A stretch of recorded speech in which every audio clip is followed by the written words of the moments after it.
188 del reglamento de la Cámara de Diputados. Les comento la proyección.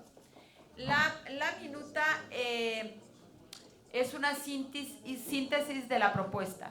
La Comisión de Hacienda y Crédito Público, con fundamento en el artículo 81, numeral 2 del reglamento de la Cámara de Diputados, integró para el análisis del presente dictamen un total de 71 iniciativas turnadas a la misma, las cuales se encuentran referidas en los apartados de antecedentes. Es importante resaltar que se tomó como base para la integración del presente instrumento la iniciativa enviada por el Ejecutivo. Aquí hay un gráfico donde se muestran las iniciativas presentadas por cada grupo parlamentario. Hay 24 iniciativas presentadas por grupo parlamentario del PAN, hay 16 iniciativas presentadas por el grupo parlamentario de Morena, hay 12 iniciativas presentadas por el grupo parlamentario del PRI, 9 iniciativas de Movimiento Ciudadano, 6 iniciativas del PRD, 5 iniciativas del Partido Verde Ecologista, 4 del Partido del Trabajo, una del PES, un total de 71 iniciativas que están dentro de antecedentes de este predictamen. En este momento también les comento que existe la posibilidad de estar en una mesa de trabajo con la gente de la Secretaría de Hacienda que está aquí junto para analizar cada una de sus iniciativas, si es que así lo desean, y la Secretaría de Hacienda ya las conoce, ya las tiene identificadas y también tiene copia de cada una de ellas. Entonces también se abre la posibilidad de trabajar con ellos para si hay algo que podamos anexar en el dictamen, lo hagamos antes de terminar la votación, antes del término. La síntesis de la propuesta es de conformidad con los acuerdos aprobados por la comisión el día 24 que se llevó. Si me permiten para dar lectura y luego entramos a la discusión.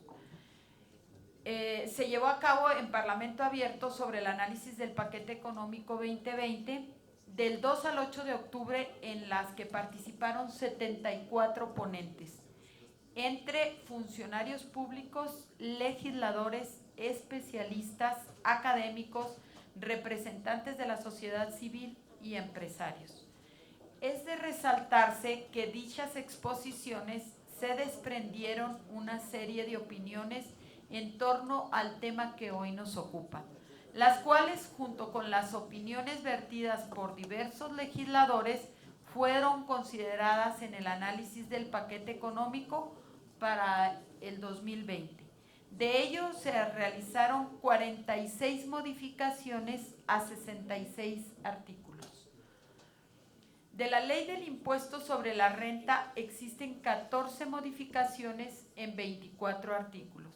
Se modificaron los artículos 4A, 4B, 28 fracción 23, fracción 32, 176, 177, 46, 167 fracción primera y tercera, 113A, 113B, 113C, fracción primera y fracción cuarta, 187, fracción novena, 205, artículo segundo transitorio, fracciones segunda, tercera, cuarta, quinta, sexta, séptima, novena y 12.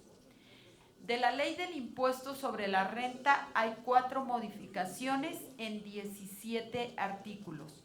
Los artículos modificados son el 18B, el 18C, el 18D, el 18F, el 18G, el 18H, el 18J, el primero, el quinto, el séptimo, el octavo el 1A, el 5B, el 9º, el 15, el 20 y el 32.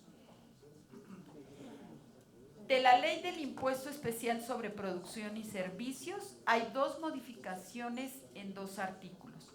El artículo 2, inciso C, y el artículo 6 de las disposiciones transitorias. Del Código Fiscal de la Federación hay 16 modificaciones en 23 artículos.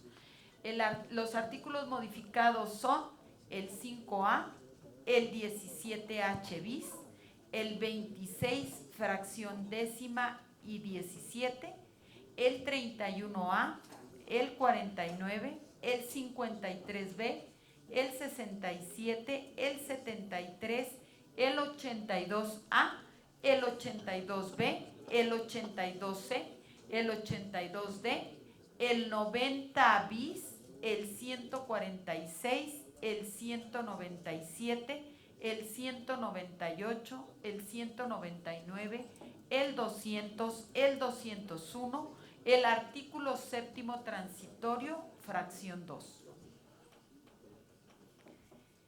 Transparencia fiscal para considerar como sujetos de los principales cambios por leyes. La primera, los principales cambios en ISR es el de transparencia fiscal para considerar como sujeto del impuesto sobre la renta a los socios o asociados de fondos extranjeros que inviertan en empresas mexicanas. Ajuste a la limitación de deducción de intereses. El cambio es de 10 años en lugar de 3 años. La deducción, perdón. Adelante. No aplica a sistema financiero, industria extractiva en general y deuda pública. Regulación en caso de pérdidas fiscales e incorpora adecuaciones en materia de componente inflacionario. Adelante. También en impuestos sobre la renta, en ventas por catálogo, se elimina la propuesta del Ejecutivo y se faculta al SAT para que emita reglas que faciliten el pago de impuestos y el registro. En plataformas digitales, las personas físicas existe la obligación de proporcionar el RFC o ser sujetos de una retención del 20%. De lo contrario, se va a utilizar la tabla que aparece en la ley con un máximo del 17% de retención. La entrada en vigor es en junio de 2020 en lugar de la propuesta de abril de 2020. Y también se da la oportunidad de la facilidad de emitir un comprobante simplificado durante 2020, ya siendo obligatorio la emisión de un CFDI en 2021. También en impuestos sobre la renta, en arrendamiento de aviones, se mantiene la tasa del 1% al arrendamiento de aviones con concesión o permiso de gobierno federal. Existía el 5% en ley y había un decreto del 1% de retención, pero ahora se inserta en la ley el 1% a la retención. En maquila de albergue se elimina un plazo máximo de permanencia siempre que se paguen los impuestos, pero también respetando los derechos adquiridos en aquellas maquilas de albergue que ya estén en operaciones en México.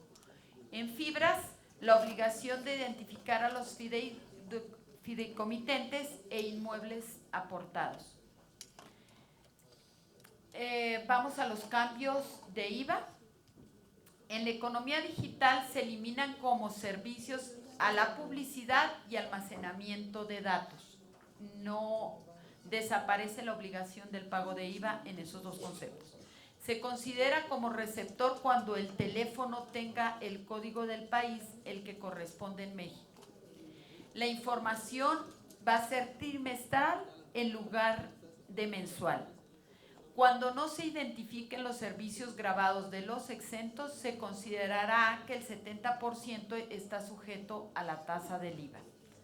También la obligación de tener firma electrónica, se abre la posibilidad de que se gestione para que todos tengan firma electrónica para presentar sus informativas y para hacer sus declaraciones y pagar sus impuestos. La sustitución de la suspensión temporal de la conexión por bloqueo temporal de la página de internet, donde va a ser solo una cortina y no un bloqueo total de la red. La entrada en vigor en junio de 2020 en lugar de abril de 2020. Adelante.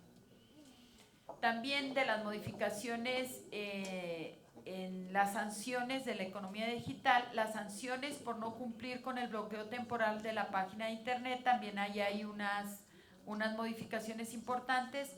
La suspensión dictada solo por el administrador general del SAT, no lo va a poder hacer la suspensión cualquier servidor público del SAT, sino que tiene que ser un administrador general por lo menos.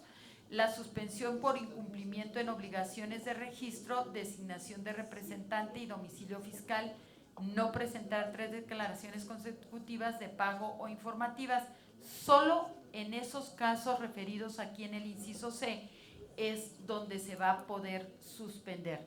De lo contrario, no es motivo de suspensión.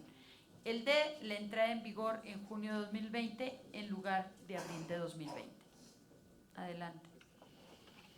También en economía digital, en las plataformas de intermediación, la retención del 100% del IVA cuando no se proporcione el RFC a la plataforma por parte de los prestadores de servicios o por conceder el uso o goce temporal de los bienes.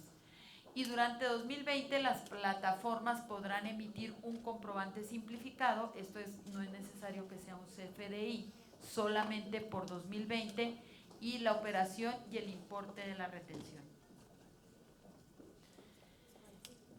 Modificaciones por concepto de su contratación y retención es al 6% del IVA en lugar del 100% del IVA, que era el 16%.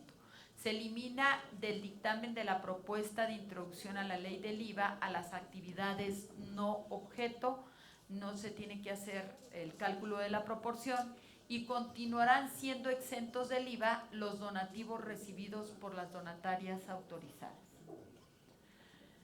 De los impuestos especiales sobre producción y servicios, los principales cambios son el impuesto a tabacos labrados.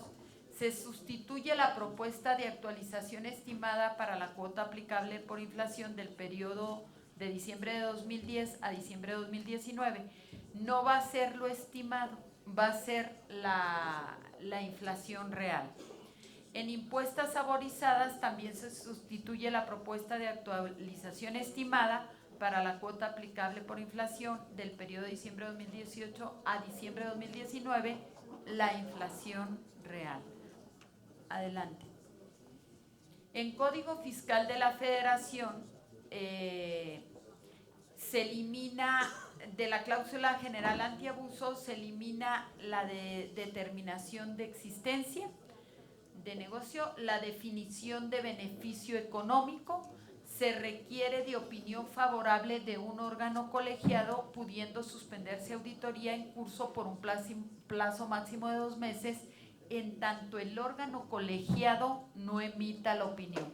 Y se habla en este momento de un órgano colegiado como la PRODECON, es lo que refiere la Secretaría de Hacienda, porque también se elimina el consejo que se había propuesto.